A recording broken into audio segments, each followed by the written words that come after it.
Olá, seja bem-vindo. O ano já está acabando e nesse vídeo a gente traz uma retrospectiva dos casos criminais mais emblemáticos e que tiveram grande repercussão neste país, infelizmente, bem violento que vivemos. Lembrando que este vídeo aborda fatos reais, muitos deles difíceis. O compromisso é tratar cada caso com respeito, para que não sejam esquecidos e para incentivar sempre a busca por justiça. Começamos o ano com o Natal com o bolo envenenado, no Rio de Janeiro. Embora tenha ocorrido em 23 de dezembro de 2024, a grande repercussão se deu neste ano de 2025, logo no começo do ano. Enquanto famílias se reuniam para a ceia de Natal na cidade de Torres, no Rio Grande do Sul, um bolo natalino envenenado mataria 3 pessoas da mesma família. Dias depois, a polícia revelaria que a culpada seria uma verdadeira serial killer em atuação. Deise Moura dos Anjos, nora da família, tinha problemas com a sogra Zeli e com outros familiares do marido. Relatos indicaram histórico de brigas, tensões e ciúmes. O bolo em questão havia sido preparado pela sogra Zeli, mas com farinha fornecida pela nora, Deise, que, segundo a investigação, a teria adulterado com altas concentrações de veneno, o arsênio. As vítimas começaram a passar mal horas depois com vômitos, convulsões e perda de consciência. 3 mulheres não resistiram. A polícia rapidamente encontrou elementos que ligavam Deise ao crime, como nota fiscal da compra do veneno no celular dela, pesquisas sobre venenos inodoros e mensagens e prints indicados como sinais de desavença familiar. O sogro de Deise, de nome Paulo, teria morrido meses antes, e após as investigações, soube-se que ele foi vítima do mesmo veneno. Portanto, Deise passou a ser tratada não como autora de um momento de surto, mas como responsável por uma série de homicídios planejados ao longo de meses, sempre tendo como foco principal a sogra, Zeli, que acabou sobrevivendo às tentativas. Deise foi presa no início de janeiro de 2025 e em 13 de fevereiro foi encontrada morta dentro da cela. Ela deixou uma carta e a versão oficial é de suicídio. Entretanto, ela nunca admitiu os crimes. Outro caso semelhante também em janeiro e tão triste quanto o Baião de 2 no Piauí. No dia 1º de janeiro de 2025, em Parnaíba, litoral do Piauí, 9 pessoas de uma mesma família consumiram um baião de 2, que é o arroz com feijão, no almoço de Ano Novo. Pouco tempo depois, membros da família começaram a passar mal com sintomas graves. A investigação pericial constatou: o alimento estava contaminado com um pesticida altamente tóxico. A contaminação provocou a morte de 8 pessoas, 7 da mesma família e também de uma vizinha. Vítimas incluíram crianças pequenas e havia ao todo diversas pessoas intoxicadas, algumas hospitalizadas, outras liberadas após tratamento. A família já tinha histórico anterior, já que em agosto de 2024, 2 crianças da mesma família haviam morrido após comer cajus envenenados. Então, o novo episódio levantou receios sobre uma sequência de crimes. As crianças Ulisses, Gabriel e João Miguel foram os que faleceram em 2024, enquanto as demais vítimas morreram em janeiro de 2025. A investigação apontou como principal suspeito o padrasto de algumas vítimas, Francisco de Assis Pereira da Costa. Ele foi preso no dia 8 de janeiro. Segundo a polícia, ele tinha total desprezo pelas vítimas e, segundo ele, atrapalhavam a família. Mais tarde, a matriarca da família, Maria dos Aflitos, mãe e avó das vítimas, também foi presa. A polícia afirma que ela participou de todo o esquema e foi quem matou a vizinha, Maria Jocilene, para tentar incriminar terceiros e livrar o marido. Segundo ela, estava cega de amor por Francisco. A conclusão da investigação aponta que os envenenamentos foram premeditados, resultado de um plano criminoso. O episódio ganhou grande repercussão nacional, pela brutalidade, pelo perfil das vítimas, já que incluía várias crianças e uma família inteira, causado por uma pessoa que deveria ser de total confiança. Em fevereiro, o caso Arthur Ramos. Em fevereiro de 2025, o Brasil foi abalado pela morte do pequeno Arthur Ramos Nascimento, de apenas 2 anos, na cidade de Itabira, Pernambuco. Arthur estava há cerca de 2 meses sob os cuidados de um casal enquanto a mãe trabalhava. Segundo a polícia, ambos tinham passagens e já haviam sido presos por envolvimento em crimes como tráfico e homicídio. O que seria uma ajuda acabou virando uma tragédia. Arthur foi encontrado morto, com sinais de agressão que se estendiam há dias, além de indícios de violência sexual. A investigação andou rápido, e o casal responsável pelos cuidados, Giselda Andrade e Antônio Lopes Severo, dias depois foram presos. Mas o caso tomou um rumo ainda mais inesperado. Antes mesmo de ser julgado, Antônio foi linchado por populares revoltados com o crime e morreu no hospital ao amanhecer. Giselda seguiu presa e o processo continua, mas o caso abriu um debate doloroso sobre vulnerabilidade infantil, falhas na supervisão de cuidadores informais e a pressão emocional de mães solo que acabam confiando seus filhos a terceiros. Também iniciando em fevereiro o caso Vitória Regina de Cajamar. A vítima, Vitória Regina de Souza, tinha 17 anos. Ela desapareceu em 26 de fevereiro de 2025 após sair do trabalho em um shopping de Cajamar, em São Paulo. No trajeto para casa, ela chegou a enviar mensagens a uma amiga, dizendo estar com medo, pois acreditava estar sendo seguida por 2 homens. O corpo de Vitória foi encontrado em 5 de março de 2025, em uma área de mata na zona rural de Cajamar. Ele estava em avançado estado de decomposição, sem roupas e com a cabeça raspada, além de sinais de violência extrema. A causa da morte, segundo o laudo pericial, foi hemorragia traumática por golpes de faca, com 3 facadas no pescoço. O principal suspeito pelo crime é Michael Antônio Sales dos Santos, conhecido que morava próximo à vítima. Ele confessou ter matado Vitória, alegando que agiu sozinho, motivado por obsessão e vingança. Perícias encontraram vestígios de sangue da vítima no carro do suspeito e também na casa dele. Apesar da confissão, a investigação continua. Há indícios de material genético de outra pessoa no veículo, e a defesa do acusado questiona a legalidade da confissão, afirmando que Michael somente confessou pois estava sob coação. O caso aguarda o andamento do processo.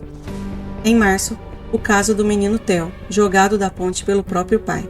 Theo Ricardo Ferreira Felber, uma criança de apenas 5 anos, foi jogado de uma ponte pelo próprio pai. O caso ocorreu em 25 de março de 2025 na cidade de São Gabriel, no Rio Grande do Sul. O pai, Tiago Ricardo Felber, confessou ter assassinado o filho Theo em um ato de vingança contra a ex-esposa após o término do relacionamento. Ele levou o menino para um passeio de bicicleta e, em seguida, arremessou-o da ponte do Laranjal sobre o rio Vacacaí. Áudios enviados pelo próprio pai a familiares relatam o crime, onde ele diz: "Fiz uma loucurinha". A perícia concluiu que Theo estava vivo quando foi jogado da ponte e a causa da morte foi traumatismo crânioencefálico, devido à queda nas pedras, já que o rio estava com pouca água. Tiago foi preso em flagrante no dia do crime e posteriormente indiciado, virou réu por homicídio qualificado e tentativa de homicídio também contra a mãe da criança. Ele já havia tentado asfixiar o menino Theo um dia antes do crime. Também em março, não podemos deixar de trazer o caso Larissa Rodrigues. O caso envolve a professora de Pilates Larissa Rodrigues, de 37 anos, que foi encontrada morta em março de 2025 na cidade de Ribeirão Preto, interior de São Paulo. O laudo toxicológico revelou que ela havia sido envenenada. As autoridades apontaram que o crime foi premeditado. Segundo a denúncia, o marido de Larissa, Luiz Antônio Garnica, que é médico, teria arquitetado o plano e a mãe dele, Elizabeth Arrabassa, teria sido responsável por oferecer alimentos envenenados à vítima por cerca de 2 semanas até a dose fatal. A motivação, segundo a acusação, seria financeira, já que Larissa teria descoberto uma traição e falado em se separar. Outro ponto que levantou suspeitas foi o fato de que a conta bancária de Larissa foi movimentada no dia seguinte à morte, incluindo o pagamento de boletos. O Ministério Público denunciou mãe e filho por homicídio triplamente qualificado, além de fraude processual. A Justiça aceitou a denúncia e ambos se tornaram réus, seguindo para julgamento pelo júri popular, com prisão preventiva mantida. Ambos negam as acusações até o momento. Em abril, caso Bruno Oliveira da Silva.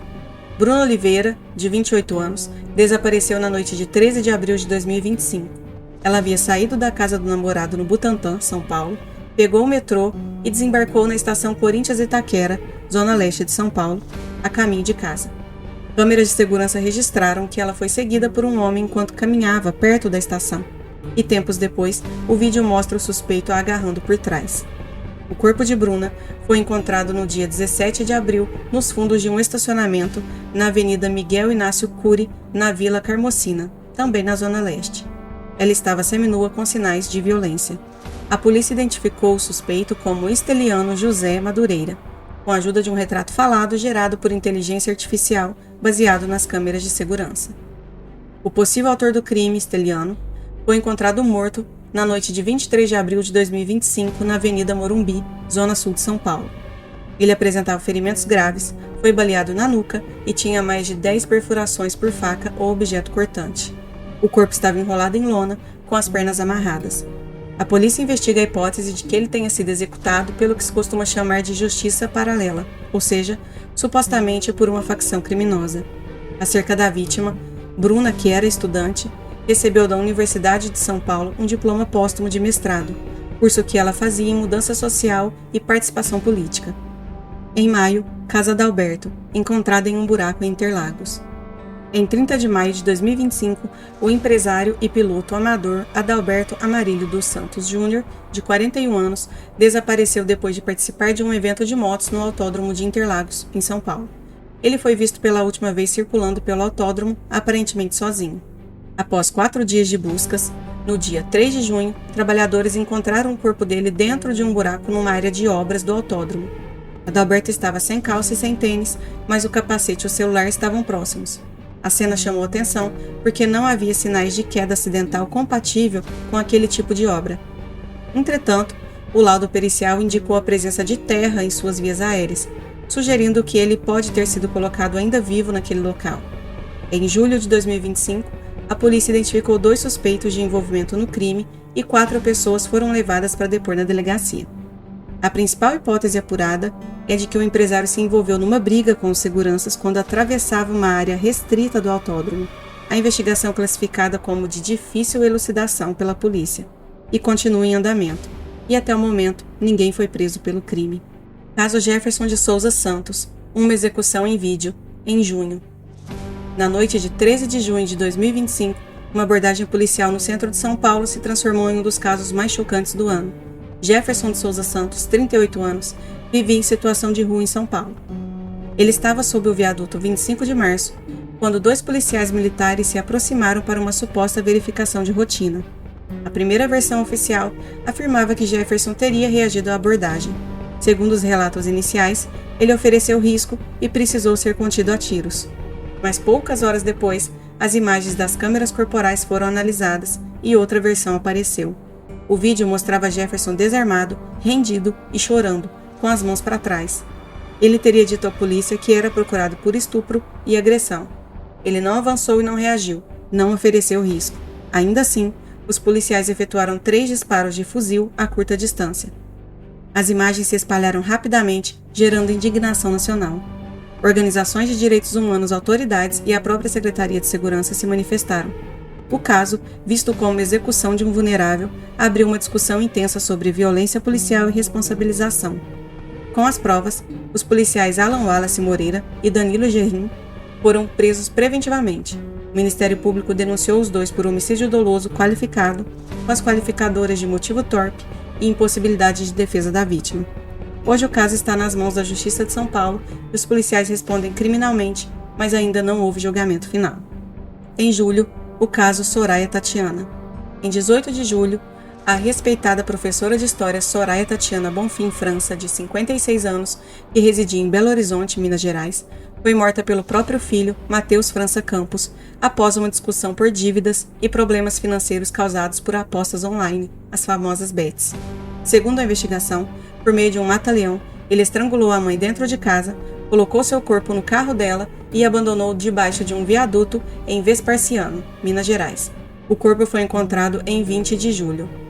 Após o crime, Matheus registrou um boletim de ocorrência pelo desaparecimento da mãe e tentou simular um crime sexual e de roubo, já que o corpo possuía sinais de queimaduras e marcas de violência sexual que foram forjadas. Matheus foi preso em 25 de julho de 2025 e indiciado por feminicídio. Inclusive, a polícia descobriu que Matheus continuou fazendo apostas online mesmo após assassinar a mãe. Em agosto, covardemente assassinado, o caso Laudemir de Souza Fernandes. Também em Belo Horizonte, no dia 11 de agosto de 2025, Laudemir de Souza Fernandes, um gari de 44 anos que trabalhava na coleta de lixo, foi assassinado a tiros enquanto exercia sua função. Tudo começou com uma simples discussão de trânsito. O empresário René da Silva Nogueira Júnior irritou-se com o caminhão de lixo que bloqueava a rua e exigiu passagem. A motorista do caminhão tentou explicar que havia espaço, mas o empresário ameaçou atirar. Quando Laudemir e outros colegas intervieram para defender a mulher, René sacou uma arma supostamente registrada no nome da esposa, que é delegada, e atirou contra Laudemir, e o tiro o atingiu no abdômen. Ele foi socorrido e levado ao hospital, mas não resistiu aos ferimentos. Horas depois, o empresário foi preso em flagrante. Ele foi encontrado treinando em uma academia de luxo, conforme relatos da polícia.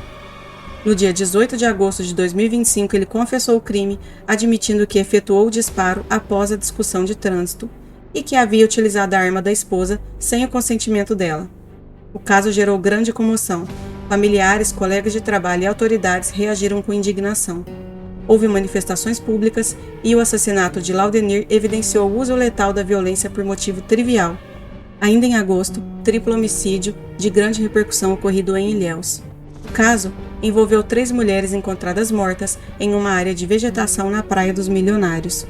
As vítimas foram identificadas como sendo as professoras Alexandra Oliveira Suzard, de 45 anos, e Maria Helena do Nascimento Bastos, de 41 anos, bem como sua filha, a universitária Mariana Bastos da Silva, de 20 anos. As 3 desapareceram em 15 de agosto, após saírem para caminhar com um cachorrinho. Seus corpos, com ferimentos de arma branca, facadas e cacos de vidro, foram encontrados no dia seguinte. O cachorro foi encontrado amarrado a um coqueiro nas proximidades. Um homem foi preso em 25 de agosto de 2025 após confessar o crime, alegando ter agido sob efeitos de drogas durante uma tentativa de assalto. A justiça manteve a prisão dele. Entretanto, em setembro, os laudos periciais revelaram que não foi encontrado DNA do suspeito preso nas armas do crime, nem nos materiais coletados no local. Isso fez com que a polícia considerasse novas linhas de investigação, incluindo a possibilidade de queima de arquivo e o envolvimento de outras pessoas. O prazo para a conclusão do inquérito foi prorrogado e as autoridades continuam a trabalhar no caso para esclarecer completamente a dinâmica e a motivação do crime. O caso dos 4 amigos do Paraná. Refere-se ao homicídio de 4 homens, a maioria do estado de São Paulo, que viajaram para a cidade de Icaraíma, no noroeste do Paraná, para cobrar uma dívida de 255 mil referente à venda de uma propriedade rural. Os homens foram identificados como Alencar Gonçalves de Souza Giron, de 36 anos, Rafael Juliano Marascalchi, de 43 anos, Robisler Hernani de Oliveira, 53 anos, e Diego Henrique Afonso, de 39 anos. Eles desapareceram em 5 de agosto de 2025, após marcarem um encontro com os devedores para receber o pagamento, e os corpos só foram encontrados após 44 dias de busca, em setembro de 2025. Estavam enterrados em uma vala, em uma área rural de Caraíma, apresentando marcas de perfuração por arma de fogo e politraumatismos. A principal linha de investigação aponta para a dívida como o estopim do crime, e a polícia suspeita que os amigos foram vítimas de uma emboscada. Os principais suspeitos são Antônio Buscariolo e Paulo Ricardo Costa Buscariolo, pai e filho, proprietários da fazenda onde os corpos foram encontrados. Eles prestaram depoimento e foram liberados no início da investigação, mas desapareceram logo em seguida e estão foragidos com mandados de prisão temporários pedidos contra eles. Em setembro, o caso da criança de 9 anos que esfaqueou a mãe. Na noite de 25 de setembro de 2025, na rua Gaspar Leme, no bairro Parelheiros, zona sul de São Paulo, um menino de apenas 9 anos esfaqueou a própria mãe, uma mulher de 36 anos, identificada como Kaline Arruda dos Santos. A motivação apontada pela polícia é que a vítima havia repreendido o filho mais cedo. Ela teria reclamado do comportamento dele na rua e depois ido buscá-lo na casa do padrasto.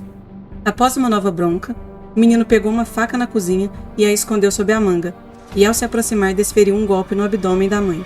A mulher foi socorrida e levada a um hospital da região, mas não resistiu aos ferimentos. Como o agressor é menor de 12 anos, ele não pode sofrer detenção nem medidas socioeducativas, conforme o nosso Estatuto da Criança e do Adolescente. Depois do crime, o menino foi encaminhado ao Conselho Tutelar, que assumiu a responsabilidade de sua proteção e acompanhamento.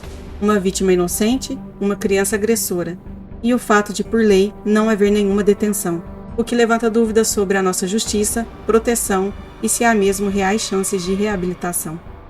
Em outubro, precisamos destacar que não se falou muito em outra coisa que não fosse a Operação Contenção, que foi a mega operação policial realizada em 28 de outubro de 2025 no Complexo do Alemão e da Penha, no Rio de Janeiro, com o objetivo de combater a expansão do Comando Vermelho e cumprir mandados de prisão. A ação envolveu cerca de 2.500 policiais civis e militares e visava cumprir 100 mandados de prisão contra integrantes da facção. A operação resultou em um total de 122 mortes, sendo 117 civis, que foram apontados como suspeitos ligados ao Comando Vermelho, e 5 policiais, tornando a ação policial mais letal da história do estado do Rio de Janeiro. Foram realizadas 113 prisões e uma grande quantidade de armamentos, incluindo mais de 100 fuzis, foram apreendidos. Mesmo que o resultado da operação tenha sido amplamente apoiado pela população, a eficácia e a política de confronto foram alvo de discussões e críticas por especialistas em segurança pública e organizações de direitos humanos. Deixe aí nos comentários a sua opinião sobre esse assunto. Também em outubro, repercutiu bastante o caso da serial killer da Feijoada. Esse caso conseguiu grande destaque a partir de outubro, mas seus crimes atravessaram vários meses. Ana Paula Veloso Fernandes, estudante de Direito, foi presa acusada de 4 homicídios por envenenamento, todos com o mesmo padrão: aproximação rápida, criação de confiança e morte silenciosa com substâncias tóxicas. A primeira vítima teria sido Marcelo Rari Fonseca, proprietário do imóvel onde ela morava, em janeiro de 2025. Já em abril, outra morte chamou atenção: Maria Aparecida Rodrigues, com quem ela teria criado um vínculo emocional. Poucos dias depois, no Rio de Janeiro, a morte de Neil Correia da Silva, após comer uma feijoada, supostamente envenenada, ganhou grande repercussão nacional. Segundo a investigação, a filha dele teria contratado Ana Paula para cometer o crime por R$4.000, e foi esse o caso que rendeu o apelido de serial killer da Feijoada. A quarta morte que é atribuída a serial killer é de Maider Masres, em maio, jovem tunisiano com quem ela teve um relacionamento. Ela foi presa em outubro de 2025 e fez confissões parciais. Ela usava uma substância semelhante ao chumbinho em alimentos como feijoada, milkshakes e bolos, além de ter testado o veneno em pelo menos 10 cães antes de usá-lo em humanos. As investigações envolvem as polícias civis de São Paulo e Rio, inclusive verificando a participação da irmã gêmea de Ana Paula, Roberta Cristina Veloso Fernandes, que também foi presa por envolvimento nos crimes. Ela agia como conselheira e cúmplice em todos os casos. Em novembro, o caso Beatriz Munhoz. Ela lutou para salvar o pai e o namorado. Em 1º de novembro de 2025, na zona leste de São Paulo, bairro Sapopemba, a estudante de 20 anos Beatriz Munhoz foi morta com um tiro na cabeça durante um assalto. Ela estava com o pai e o namorado no local marcado para entregar um drone vendido pela internet, quando 2 criminosos chegaram de moto e anunciaram um roubo. Durante a abordagem, o pai teve o celular roubado e, ao ver o perigo, Beatriz reagiu. Saiu do carro e usou um spray de pimenta contra um dos assaltantes. Na sequência, o criminoso atirou a queima-roupa, acertando-a na cabeça. Câmeras registraram toda a ação. Ela foi socorrida, levada para o hospital, mas não resistiu aos ferimentos. Acredita-se que a família foi vítima de uma emboscada. E em 18 de novembro, um suspeito de 23 anos foi preso na Bahia e deve ser transferido para São Paulo para responder pelo crime. O caso foi registrado oficialmente como latrocínio, roubo seguido de morte. Beatriz teve sua vida tirada na frente de seu pai e do namorado. Embora tenha ocorrido no finalzinho de novembro, o caso tem repercutido muito em dezembro. No dia 29 de novembro de 2025, uma mulher identificada como Tainara Souza Santos foi atropelada e arrastada por um carro por mais de 1 quilômetro na Marginal Tietê, zona norte de São Paulo. O carro era guiado por Douglas Alves da Silva, seu ex-companheiro de 26 anos. A motivação seria uma crise de ciúmes, segundo relatos da investigação e de testemunhas. Imagens de câmera de segurança mostram a vítima sendo atropelada e, em seguida, arrastada presa sob o veículo até se desprender perto de um posto de gasolina, já na marginal. A vítima sofreu ferimentos gravíssimos, precisou amputar as 2 pernas abaixo dos joelhos, além de lesões que demandaram transfusão de sangue e atendimento intensivo. O caso está sendo investigado pela polícia como tentativa de feminicídio, devido à motivação de gênero, crueldade e intenção no crime. Douglas foi preso no dia 30 e primeiramente disse que não conhecia Tainara, depois que a intenção era atropelar um acompanhante dela e o teria ameaçado de morte. De acordo com os familiares e amigos, Tainara e o agressor mantiveram um relacionamento curto e esporádico. Tainara segue internada, está sob sedação, em quadro estável, mas com sequelas sérias, lutando por sua vida. E assim encerramos nossa retrospectiva criminal, casos diferentes, mas todos marcados pela mesma realidade: violência, brutalidade e vidas que se transformaram para sempre. Esses fatos mostram como as relações humanas podem ser muito destrutivas, e como reconhecer padrões e entender os riscos é essencial para evitar que crimes assim voltem a acontecer. Que a justiça siga seu curso e que as famílias encontrem, na medida do possível, algum conforto. Se você quiser acompanhar mais vídeos como esse, deixa seu like, se inscreva no canal e comenta qual caso te marcou mais nesse ano. Nos vemos no próximo vídeo. Boas festas para você. Até mais. Tchau, tchau.